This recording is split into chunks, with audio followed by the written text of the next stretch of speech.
Seventh day સ્કૂલમાં વિદ્યાર્થીના હત્યા કેસમાં સૌથી મોટો ખુલાસો થયો છે। ક્રાઇમ બ્રાન્ચની ટીમ ઝીણવટભરી તપાસ કરી અને તથ્ય બહાર લાવી છે। સમગ્ર મામલે ક્રાઇમ બ્રાન્ચની ટીમે 15 લોકોના નિવેદન અત્યાર સુધી લીધા। કાયદાના સંઘર્ષમાં આવેલા બે સગીરની પણ હત્યા કેસમાં સંડોવણી ખુલી છે। કટર કિચનથી 15 વર્ષીય નયનની હત્યા થઈ હોવાનું સામે આવ્યું છે। બોલાચાલીની અદાવતમાં હત્યા કરી હોવાનો પર્દાફાશ થયો છે। 13 ઓગસ્ટે મૃતક નયનના પિતરાએ ભાઈ સાથે આરોપીને ઝઘડો થયો હતો। ઝઘડામાં મૃતક અને હત્યા કરનાર વચ્ચે બોલાચાલી થઈ હતી। આ ઝઘડાની અદાવત રાખીને આરોપીએ નયનની હત્યા કરી। હત્યા કરનાર આરોપી 1 વર્ષથી કટર કિચન પોતાની પાસે રાખતો હતો। આરોપી શાહે આલમ વિસ્તારમાં પોતાના પરિવાર સાથે રહે છે। આરોપીના પિતા પતંગના વ્યવસાય સાથે સંકળાયેલા છે। આરોપીના પિતાની જમાલપુરમાં દુકાન પણ આવેલી છે। આરોપીના પિતા 20 વર્ષ અગાઉ ચોરીના કેસમાં પણ પકડાયા હતા। આરોપીના પિતા મૂળ રાજસ્થાનના વતની છે। તો આ કેસની તપાસ ક્રાઇમ બ્રાન્ચ કરી રહી છે અને ક્રાઇમ બ્રાન્ચની અત્યાર સુધીની તપાસમાં અનેક વિગતો ખુલીને સામે આવી છે, જેમાં આરોપી વિદ્યાર્થી પાસે 1 વર્ષથી કટર કિચન હતું એ વાત પણ સામે આવી છે। આરોપીના પિતાની જમાલપુરમાં દુકાન છે। એના પિતા ની ઉપર પણ 20 વર્ષ અગાઉ ચોરીનો કેસ હતો। આરોપીના પિતા મૂળ રાજસ્થાનના વતની હોવાનું પણ સામે આવ્યું છે। કટર કિચનથી જ 15 વર્ષીય નયનની હત્યા થઈ હોવાનું સામે આવ્યું છે। સાથે જ આ ઝઘડાની અદાવત રાખીને આરોપીએ નયનની હત્યા કરી હોવાનું પણ ખુલ્યું છે। 13 ઓગસ્ટે મૃતક નયનના પિતરાઈ ભાઈ સાથે આરોપીને ઝઘડો થયો હતો ને એની જ અદાવત રાખી અને આ વિદ્યાર્થીની હત્યા કરી દેવામાં આવી છે। હત્યા કરનાર આરોપી 1 વર્ષથી કટર કિચન પોતાની પાસે રાખતો હતો। આ તમામ બાબતો અત્યાર સુધી ક્રાઇમ બ્રાન્ચની તપાસમાં સામે આવી છે। ક્રાઇમ બ્રાન્ચે 15 જેટલા લોકોના નિવેદનો પણ લીધા છે। આરોપી શાહે આલમ વિસ્તારમાં પોતાના પરિવાર સાથે રહે છે। આરોપીના પિતા પતંગના વ્યવસાય સાથે સંકળાયેલા છે। આરોપીના પિતાની જમાલપુરમાં દુકાન પણ આવેલી છે। આરોપીના પિતા પણ 20 વર્ષ અગાઉ ચોરીના કેસમાં પકડાયા હતા। આરોપીના પિતા મૂળ રાજસ્થાનના વતની હોવાનું સામે આવ્યું છે। આપણે જણાવી દઈએ કે સતત આજે બીજા દિવસે પણ આ વિદ્યાર્થીના હત્યાના વિરોધમાં શાળાની બેદરકારી દાખવવા બદલ ભારે વિરોધ નોંધાવવામાં આવ્યો હતો। અમદાવાદની સેવન્થ ડે સ્કૂલ ખાતે લોકોએ ઉગ્ર વિરોધ નોંધાવ્યો। વરસાદ વચ્ચે પણ લોકોએ ન્યાયની માંગ સાથે વિરોધ દર્શાવ્યો। શાળાની બેદરકારીથી નયનનો જીવ ગયાનો આરોપ લગાવવામાં આવ્યો છે। હુમલાખોર વિદ્યાર્થી સાથે તેના વાલીને પણ કડક સજાની માંગ કરાઈ છે। શિક્ષક બાળકને બચાવવા આગળ કેમ ન આવ્યા એ સવાલોની સાથે આક્રોશ વ્યક્ત કરાયો। મૃતક વિદ્યાર્થીને બળજબરીથી માંસ ખવડાવ્યાનો પણ ગંભીર આરોપ લગાવાયો છે। સિક્યુરિટી અને શિક્ષકો તમાશો જોઈ રહ્યા હતા તેવું વાલીઓએ જણાવ્યું। એક્સપાયર થઈ ગયું એ પહેલા 3 મહિના પહેલા એને માંસ ખવડાવવામાં આવ્યું હતું પનીર કહીને, અને એને જ્યારે એના મા બાપને કહ્યું ને ત્યારે એના મા બાપે કહ્યું કે આપણે બેટા હિન્દુ છે તો આપણે આ ના ખવાય, પણ એને દાજ રાખી અને આ છોકરાને દાજમાં રાખીને એને પછી એને મારી નાખવામાં આવ્યો। એ લોકો આખું એક ષડયંત્ર હતું। પહેલા તો હું એમ જ કહીશ કે મણિનગરની જેટલી પબ્લિક છે ને બધી પબ્લિક અત્યારે અહીંયા આવી જાય। બધી જ પબ્લિક, પોલીસ થી કઈ નથી થતું તો જેને ગુનો કર્યો છે ને એને પબ્લિક ને સોંપી દો। તમે તમારાથી કઈ નથી થતું તો તમે ના કરો, પણ અમને જસ્ટિસ જોઈશે। આ અત્યારે થયું એ બીજી વાર ના થવું જોઈએ મણિનગરમાં। આ અમારો એરિયો છે।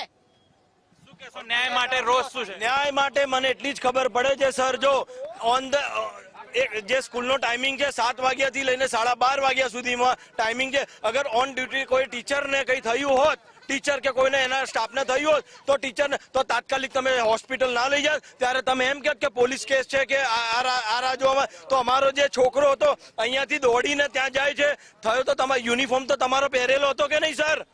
તો એને તમારી બચાવવાની ફરજ, આકાશ એને અડધો કલાક પહેલા એને બચાવવામાં આવ્યો, આજે નયન જીવતો હોત। આજે અંદર છે ને જેટલા પણ ટ્યુશન ક્લાસ કરનારા લોકો હોય છે એને સૌથી પહેલા જેલમાં નાખો, એમનું રિવ્યુ કરો। CBI માં ફરિયાદી તરીકે સરકાર પોતે બને, ઇન્વેસ્ટિગેટ કરે કે કેટલા છોકરાઓને માનસિક ત્રાસ આપે ટ્યુશન ક્લાસ કરવા માટે, ફોર્સ કરીને અને પેપરો ફોડીને કે તમે પાસ નહીં થાઓ જો ટ્યુશન ક્લાસ નહીં કરો। આવું બધું થયું છે આ સ્કૂલમાં નહીં, આખી મણિનગરમાં જેટલી પણ સ્કૂલો છે। એટલે DO ની એફિશિયન્સી અહીંયા છે ને બહુ ઓછી થઈ છે।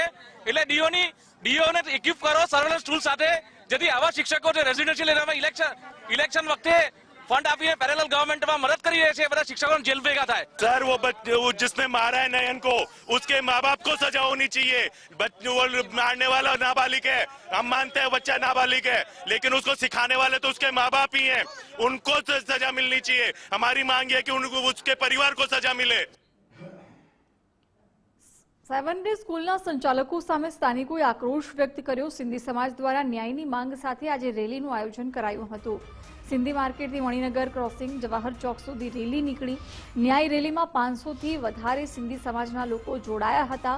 વી વોન્ટ જસ્ટિસના પોસ્ટર સાથે લોકો રેલીમાં જોડાયા। મૃતકના પરિવારને ન્યાય મળે તે માટે આ રેલીનું આયોજન કરાયું હતું। અમારો બાળક જતો રહ્યો। હવે અમે સરકારને એ માંગ કરીએ છીએ कि 15 દિવસના અંદર અંદર અમને જસ્ટિસ આપે। 15 दिन में उनको न्याय चाहिए। 15 हमारे आंखों के सामने लड़के को फांसी होनी मारो, चाहिए। उसको भी ऐसे ही मारो जैसे हमारे बच्चे को तड़पा के मारा है, उसको भी ऐसे ही मारो। हमारे बच्चे कितने सारे वहाँ पे पढ़ते हैं, सबके रिजल्ट वापस ले लेंगे, सबके रिजल्ट वापस ले लेंगे हम। और उनके घर पे बुलडोजर फिरना चाहिए, उनको वहाँ से मार के भगाना चाहिए। जैसे हमारा बच्चा तड़पा है, उनको भी तड़पाओ, हमारे सामने लाके तड़पाओ उसको, जैसे हमारे बच्चे को तड़पा के। अगर वो माइनर है, उसको मर्डर करने का पता चला है, हाँ, उसके बच्चे को भी यहाँ रोड पे मारो। और हमारे बच्चे को तड़पा के मारे, उसको मारने का पता चलता है तो उसको सजा का भी पता चलना चाहिए। उसके रोंटे भी खड़े होना चाहिए, जैसे हमारे रोंटे खड़े हो रहे हैं, हम रो रहे हैं जैसे, वैसे उसकी माँ भी रोना चाहिए, वो भी हमारे सामने रोना चाहिए, तड़पना चाहिए जैसे हम रो रहे हैं आज। मीडिया में बोलते हैं हो गया तो हो गया, ऐसे बोलते हैं अपने दोस्त को, हो गया तो हो गया। देखो मामूली बात लगती ना, अभी हम भी देखो करके दिखे, हमारे बच्चे को तूने मारा है, हम भी देखो देख फांसी पे न लटके, हम भी हिंदू परिवार इतना नहीं है, तू देखना। સ્કૂલમાં જે તોડફોડ થી એના પ્રિન્સિપલ અને વાઇસ પ્રિન્સિપલ અમારા જોડે 15 લાખ માંગે છે। શાના 15 લાખ એમને આપીશું?